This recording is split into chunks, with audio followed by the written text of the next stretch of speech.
Ladies and gentlemen, boys and girls, worshippers of all ages, welcome to YouTube. My name is SeaRaptor, and today we're continuing our first look series at the new German battleship split. Today, we're having a look over Tier VIII Zieten. Now, I can't explain this ship, guys. I'm just not going to lie. This ship looks like somebody mashed together about 4 other German ships, and magically this thing fell out of it. The superstructure, straight out of like a Graf Spee style super cruiser. The turrets, these are more or less equivalent to the 406 millimeter turrets you find on Friedrich der Große in the other tech tree. And the turret arrangement is solid Königsberg and Nürnberg. It's like somebody said, "Hey guys, you know that light scout cruiser design that we came up with that we used? Let's make a scout battleship." Yeah. That's a thing. What?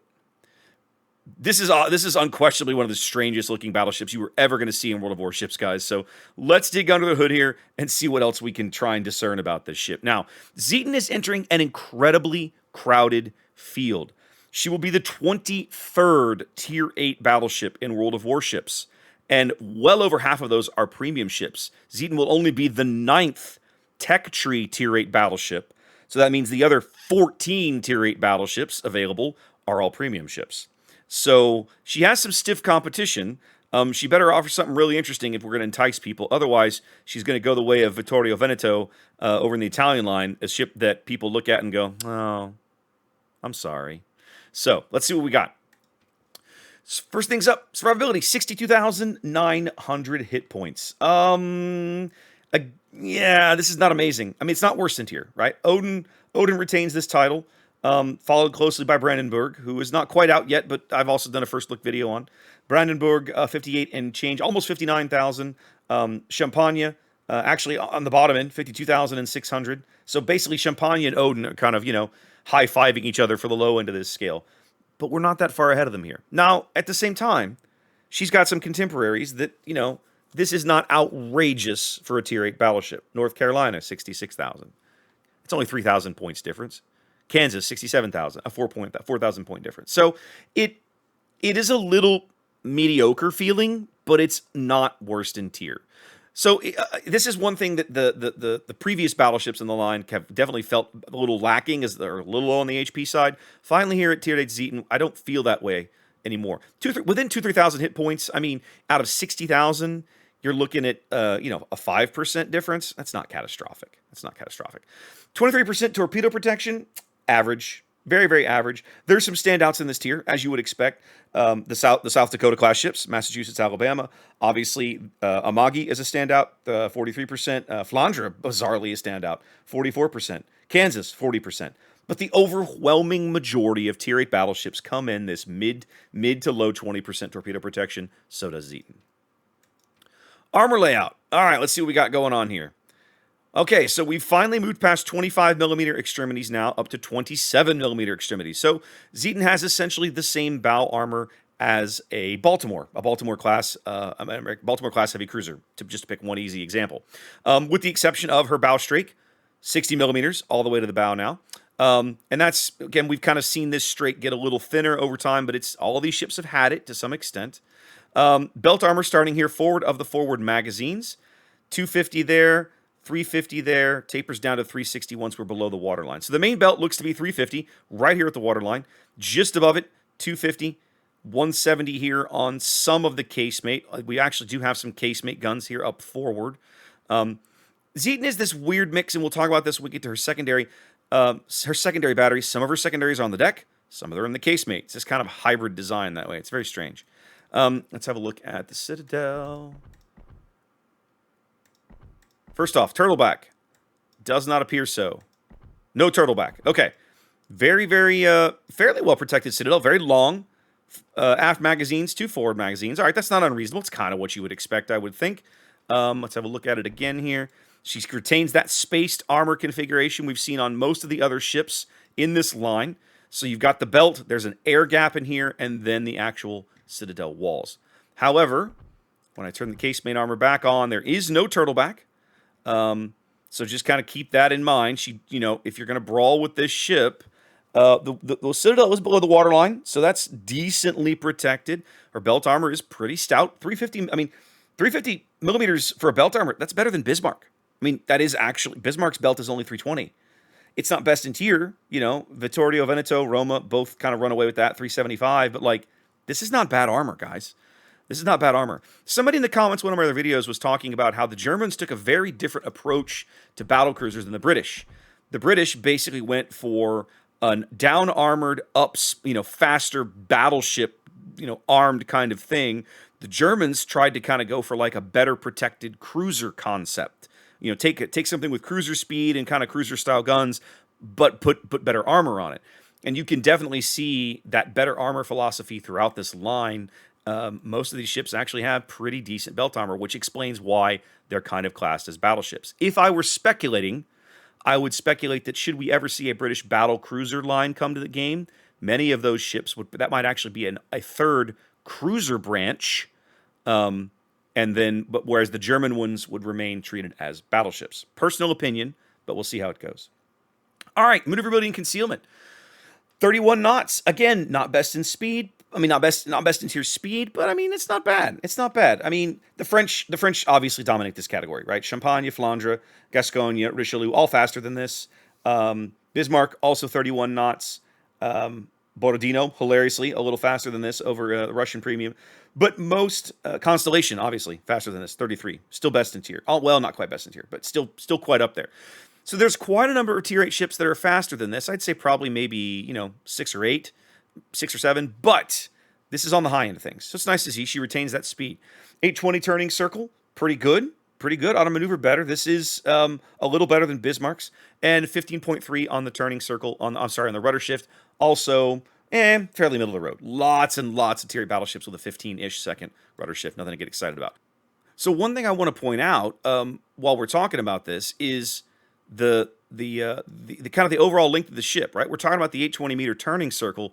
The overall length of the ship is going to be quite a bit shorter than Bismarck. If you pick Bismarck as the easy example, 2 turrets forward, 2 turrets aft. Already we're missing a whole other turret. The bow was narrower up here. In fact, the armor profile of the ship suggests it might not even do that badly, just because of where the armor is up here and how narrow this bow is. It might not do that badly in kind of a charging configuration. I'll have to look at the torpedo angles and stuff when the time comes. Yes, she has torpedoes. Detectability range 15.3 on the surface, fully naked, fully stealth rig, get down to 12 even in terms of surface detection. That is not best in tier. Roma and Monarch still kind of run away with this. They are under 12 apiece, but definitely on the high end of things. Odin also 12, Vladivostok 12.2, Constellation 12.3. Pretty much nobody else under 12.5. So you're in very much the upper echelons of detection here.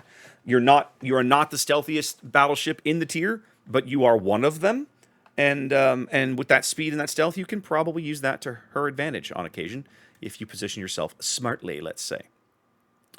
All right, so let's talk about the main battery. I alluded to it earlier. Zieten's main battery is comprised of essentially Friedrich der Große turrets, right? These are double-barreled 406 millimeter guns. That's right, kids. These are 16-inch guns as opposed to Bismarck's 15s. In a very odd configuration, I've got 1 double turret here on the bow and 2 double turrets here on the stern. When you see the turrets in this configuration, you would be justified in thinking this would be almost treated, as we alluded to earlier, kind of like a scouting battleship, a fast battleship. I push it up, and then I turn around and I use it to kite. With this kind of speed, this turret configuration very much lends itself to kiting. In fact, I'm going to take a quick second here and put up the turret angles just so we can have a look at them, because I am genuinely curious. You can get 2 guns, it looks like about 20 degrees off. Well, obviously the front 2 guns all the way around. You can get 2 turrets, so probably that stern turret can get to about 20 degrees forward. If you want all 3 turrets, you've got to be 35 degrees off the bow.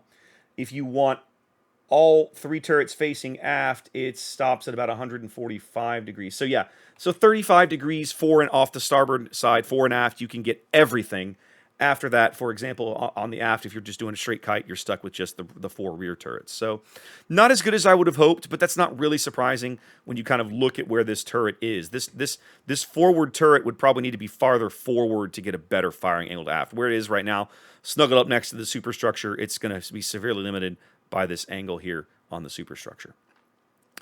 Shell performance should be, quote unquote, should be almost identical to that of what we see out of Friedrich der Große, which has basically these same guns, right? The shell damage is the same. There was a recent bug that while they were playing around with these numbers that Friedrich der Große was impacted on that. But basically the same shells. I didn't check the shell velocities. Why don't we do that real quick just to make sure? The range is obviously lower. 18 kilometers is not amazing. But let's check the gun. Let's check that on Friedrich real fast. It is the same, 810 meters per second. So yeah, so gun performance, if you like firing the 406s on Friedrich, you're basically looking at the more or less the same guns here on Zieten. You're just getting fewer barrels. Dispersion, as we talked about several times, you're getting what is likely to be an improved dispersion ellipse, but a wider sigma in that ellipse, which again, how does that actually impact her gunnery? Man, it's hard for me to speculate because never having played this ship, never having fired these guns, it's a little difficult to say. Her sigma is a little improved from previous ships in the line. She has a 1.7 as opposed to some of the ones we've been seeing. But again, you're only putting 6 barrels into there, so a little dicey. A little dicey. 25-second reload is actually quite lovely. That allows her to be kind of at least sort of competitive in the APM DPM race, but not really. She comes in ahead of Champagne, but that's about it. The 6 barrels on the 25-second reload is that's a Gneisenau trick, basically, right? These are obviously much bigger guns than Gneisenau. So yeah, there's things to like about this main battery. The 16-inch barrels at Tier 8, for example, when the ship is top tier and you're slapping around Tier 6 ships, you're going to laugh. But when she's bottom tier and you're only putting 6 shells down range, you got to really hope they hit, and your sigma and everything, dicey. Can't really say that I'd be really confident in that right now. Secondary armament, actually pretty solid. This is something we've been seeing in the line. Got a bunch of these the double 105s along the side of the ship, as you've been expecting. We talked about the some of the single 105s. The single 150s in the casemate. She's got a single here paired with a double, so she's got kind of 2 casemate aft, and then she's got the same thing up forward. I've got a double and a single paired up here. So all of the 150s are casemate guns. The 105s all out on the deck. They go out to 7.6 kilometers. You can probably pump that out with a couple of range bonuses to something very similar to what Bismarck does. Now, I've been told, and again, I can't verify this, so this is take this as a grain of salt, that the dispersion, the baked-in dispersion calculations for these are similar to Massachusetts. So these guns ought to be a little more accurate out of the box than say Bismarck, but I won't swear to that, and I can't test the ship and tell you about it. So yeah, we're gonna have to just see how this thing goes, how the secondaries play out once we get the ship to live. As we did with Tier 7, we do have torpedoes. She's got one of these quad launchers right amidships, right out there on the deck, one on each side. These are 12-kilometer torpedoes, 50 knots, not super amazing speed, and we saw kind of some of that earlier. With the other ship in the line, with the previous ship, Prinz Heinrich. Now, I will say that the torpedo angles here are better than Prinz Heinrich. She can get these, let's see, it looks like about 17 degrees off the bow and about 23 degrees off the stern. I think Prinz Heinrich was limited to 30 degrees. So you've got better firing angles with this position. The downside is, of course, with this position on the deck, she's more vulnerable to getting them knocked out, destroyed. Prinz Heinrich had them, of course, tucked under the stern. There was actual deck armor over the top of them. Here on Zieten, we don't have this problem. And the torpedoes themselves, a little on the slow side. It's hard to think of those as kind of last-ditch weapons when they're that slow. But then again, if they're that slow, point-blank range might be the one place they're useful. A defense. This has been something that several people have kind of noted that the line is somewhat deficient in as we have been reviewing it, and you're correct. And this seems to continue to be a bit of a bummer, a bit of a downer here as we look over Zieten's AA suite. Starting off with flak, 7 flak puffs at 1,400 damage a pop. That is a little on the low end for puff damage. when you could put her next to Bismarck, which is getting 1610 out of these, but is the same number of flak, and the outer bubble right there is identical to Bismarck's. So that's encouraging, right? Bismarck's outer AA is not too shabby.